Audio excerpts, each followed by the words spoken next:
Hola, bienvenidos. En esta ocasión vamos a definir lo que es el flujo en dos dimensiones para posteriormente definirlo en tres dimensiones en el espacio. Y bueno, los ingredientes para definirlo en dos dimensiones son una curva en el plano y un campo vectorial en el plano. Bueno, aquí tengo una curva en el plano, esta curva C, y un campo vectorial F. También tengo un representado un vector que es normal en cada punto de la curva. ¿Qué significa esto? Que si yo dibujo un vector, vamos a ver con otro color, que es tangencial en cada punto, así, tangencial, el vector normal hace un ángulo de 90 grados con ese vector tangencial. Bueno, entonces vamos a calcular el flujo de F a través de la curva C.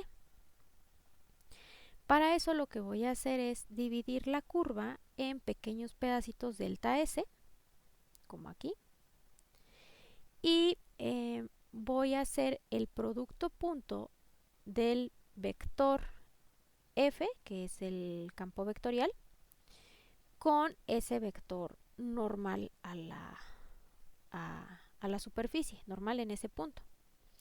Y entonces lo que tengo es un pedacito de flujo, digamos así, por así decirlo. Y bueno, a veces denotan con este símbolo de acá, de esta manera, el flujo. Ok, entonces tengo un pequeño delta de flujo, ¿sale? Ok, entonces para calcular el flujo total lo que tengo que hacer es sumar todos esos pequeños pedacitos de flujo. Entonces, cuando hago la sumatoria, ustedes saben que va a haber un error.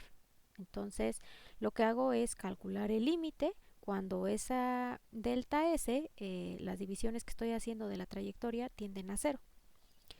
Y entonces el flujo va a ser igual a la integral de línea sobre la curva C de f.ds.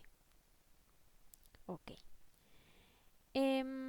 Otra manera de representar este vector ds es por su vector unitario en la dirección del vector ds y quedaría la representación de esta manera. La magnitud y la dirección la da este vector unitario. Ok. Entonces, vamos a ver cuáles serían las similitudes con la integral de línea para el trabajo. Esta es otra integral de línea, la de flujo. ¿Cuáles son las similitudes con la integral de línea del trabajo? Bueno, que en la integral de línea de trabajo, lo que yo quería ver era el trabajo realizado por F a lo largo de C.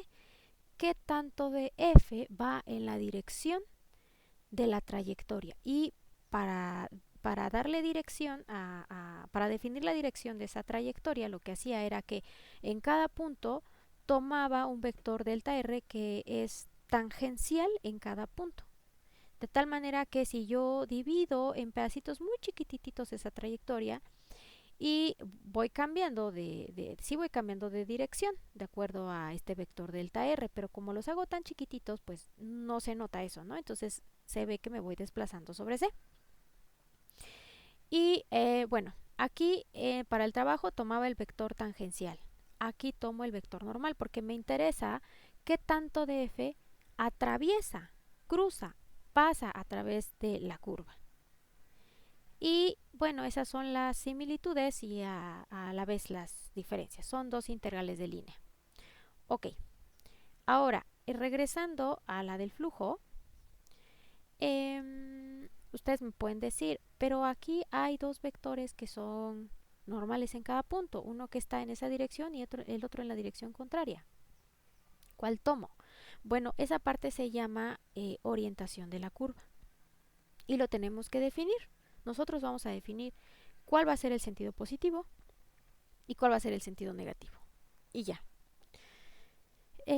En curvas que son cerradas, la convención es que si el vector normal está saliendo, ese va a ser el sentido positivo, y si está entrando, va a ser el sentido negativo. Y bueno, vamos a ver aquí algunos ejemplos. Aquí tengo una curva C, que solamente es esta línea vertical, y vamos a decir que va de A a B. Ok. Entonces el vector normal en cada punto de esta curva es este vector n. Y vamos a considerar, por ejemplo, que tenemos un vector que es la velocidad del viento. Un campo vectorial que es la velocidad del viento. Entonces el viento tiene esta forma de f, vector f. Viene y vamos a ver qué tanto de f atraviesa esa curva. ¿Ok? Entonces vean que en cada punto de la trayectoria f es paralelo al vector n gorrito, al vector unitario n. Entonces, como son paralelos, cuando hago el producto punto, dado que este vector de aquí tiene magnitud 1, el vector unitario, entonces el producto punto va a ser igual a la magnitud de f. Y bueno, asumiendo que para este campo vectorial, que sería, ustedes ven que pues sería constante, ¿sale? Entonces el flujo, que también se simboliza así, pues va a ser igual a esa integral de línea, que si la resolvemos va a ser f, magnitud de f por b menos a. Ya está, ese sería el flujo. Ahora vamos a ver qué pasa con esta otra curva C. Bueno, vamos ahora a hacer pasar el campo vectorial f, la velocidad del viento, a través de esta curva. Entonces esto es, vean que en cada punto el vector f, o el campo vectorial f, hace un ángulo θ con el vector normal a la curva. Es similar a cuando ustedes tenían el trabajo, pero que no están tirando de manera horizontal de una masa, sino que con un ángulo. Es análogo. Entonces, lo que van a tener es que al realizar este producto punto, van a tener magnitud de f, magnitud de n, que es 1 por el coseno del ángulo. Y entonces, cuando calculen el flujo, esto va a ser igual a la magnitud de f por el coseno de θ por b menos a, que sería la integral de a b de s. Ok, vamos con el último ejemplo. Ahora vamos a hacer pasar este campo vectorial f, que sería la velocidad del viento. Aquí se me quedó un pedacito. Ok, ya está. A través de esta curva C, esta otra curva. Entonces aquí vean que al tratar de hacer pasar la velocidad del viento a través de C, el campo vectorial hace un ángulo de 90 grados en cada punto de la superficie. Hace un ángulo de 90 grados con el vector n gorrito. Entonces, haciendo el producto punto, lo que voy a tener es que como son perpendiculares, el producto punto va a ser igual a 0. Por lo tanto, en este caso, el flujo va a ser igual a 0.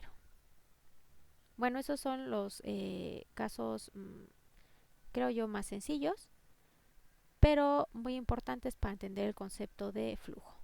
Ok, bueno, ahorita sería todo de flujo en 2 dimensiones y nos vemos en el siguiente video. Gracias, adiós.